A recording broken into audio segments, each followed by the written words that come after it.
it's Hailey, and today I'm going to be talking about my top 10 YA author debuts. So this video features a paid promotion with Freeform Books, an imprint of Disney Publishing worldwide, and it is inspired by the recent release of The Takedown by Wang. So this book just came out on April 11th, this past Tuesday, so you can go and get your hands on a copy, but it is all about Kyla Chang, and Kyla Chang lives in the near future, and she is a girl who doesn't really care if you like her or not. She's just kind of doing her thing. She is on the track for success and doesn't really need you to like her. She's not necessarily a very likable character, but she doesn't really care about that because she has everything she needs in life. She's already going to be valedictorian, and basically the future is looking really bright to her until a week before college applications are due, a video surfaces of Kyla doing it with her English professor, but the problem is it's not actually her doing it, and this video has gone viral and it is basically threatening to destroy her entire plan for the future. So this is Wang's debut novel, and like I said, it's already out, so if you're a fan of Gossip Girl or thrillers or sci-fi or anything kind of futuristic but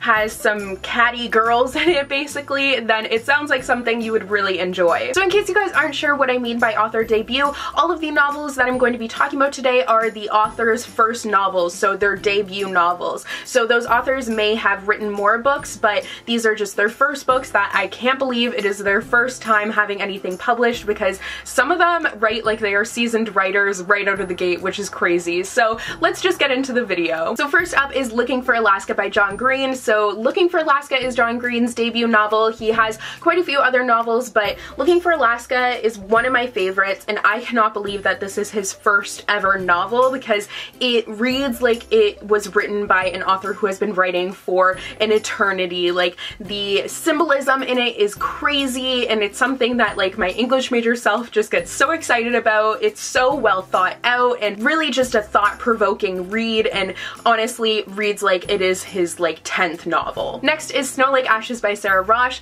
The world in this book is honestly just crazy and doesn't seem like something a debut author could really develop, but she does say that she had actually come up with this idea initially when she was 12 years old, and I think it's just awesome that she was able to bring an idea that she had when she was 12 years old to fruition and actually get it published as a really great novel. I think that is awesome, and you can just tell that she loved this world. She really thought about it, and the way that it's developed lets you immerse yourself in it like seasoned authors, their worlds will be. That was a struggle in that sentence, but you get what I mean. Next up is A List of Cages by Robin Rowe. This one is not unlike John Green's Looking for Alaska in the fact that it's very thought-provoking and beautifully written, and just honestly blows my mind the fact that it's a debut because the writing is so incredible and the characters seem so realistic, and I just felt for them, and I felt like everything was actually happening in this book, which was just, it was crazy because, I mean, this book follows two characters who are in a terrible situation, and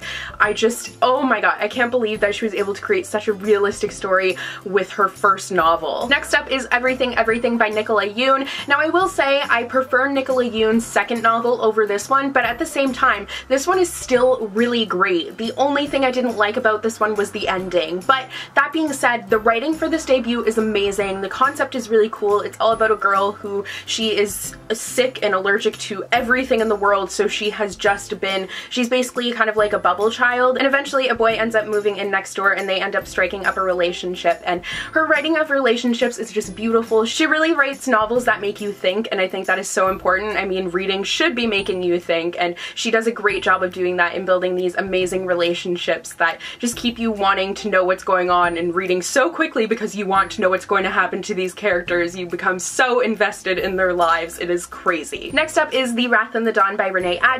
Honestly, the writing in this book reads like she has been writing fairy tales since the dawn of time, and like when fairy tales were really popular, like alongside the Grimm brothers, because her writing is so lyrical and beautiful, and it reads like it's a real fairy tale. This is a retelling of 1001 Nights, and it is just honestly so well written, so well done. It stays true to the original fairy tale but also twists it up and makes it her own, and it's just incredible. Next is Simon vs. the Homo Sapiens Agenda by Becky Albertalli. Becky Albertalli is definitely one of those authors who gets better and better with every book. She has 2 books out now, but I loved both of them. This one, honestly, I felt like I was reading the diary of a teenage boy, and it was awesome. Like, it's all about Simon, who is gay, but he's not really out out, and he strikes up a relationship with this boy, but it's only through email, and then someone finds out about it and is threatening to out him. So it's all about that, and it's just, it was so well done, and I can't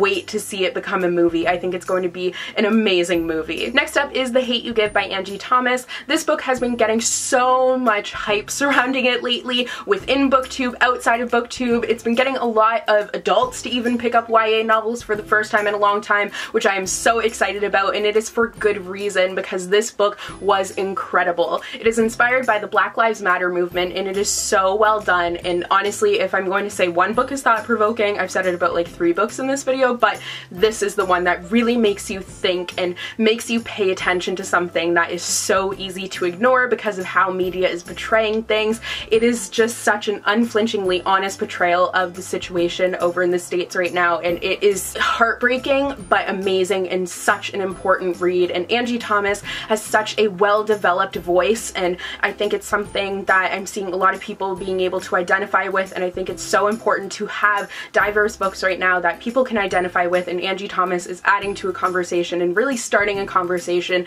that needs to be had. And I love this book so much. It was incredible, and I still need to do a review for it. I have one filmed, I just have to edit it, but yeah, so that will be coming to you guys soon. But this is an incredible debut novel. Like, it is crazy, and I can't wait to see what else she's gonna come out with. Next up is An Ember in the Ashes by Saba Tahir. The whole world in this book is inspired by ancient Rome and the Roman Empire, and it is just crazy. Like, this book honestly gave me nightmares, and for a book to give me nightmares, it has to be, like, you can only imagine how vivid the writing is and that world development is, and it was just so crazy, and it is honestly unbelievable to me that this is her debut because it's so good. Like, the world was crazy and scary and felt so real, and I mean, it is based in history, so obviously it feels real, but it's such a grotesque and brutal time, and it just is, oh my gosh, she did such a great job of creating that creepy and scary and just terrifying time and having it just infiltrate my brain while I was trying to sleep. Next up is Caravelle by Stephenie Garber.